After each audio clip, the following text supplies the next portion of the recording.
Go to the gal in kitchen. I'm swimming with the swimmers. Fling that in I sink there. Cause you know, so we have start off by washing our rice because the rice always take so long. I mean, not the time for wait, cause me hungry. Then you have to measure and make sure you have the right water settings. Alright, you put that in a rice cooker because girl now the time for go old school.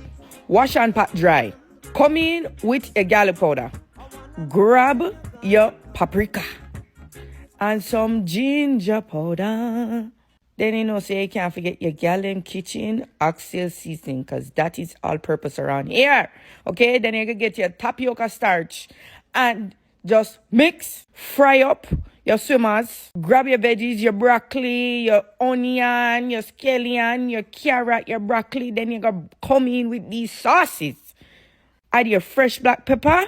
Can't wait. Don't mind the kitchen towel palm on because frying was really popping. Anyways, this is my plate. Or it can be your virtual plate. But I hope you enjoy this. I love you. Later. Bye. Don't cry.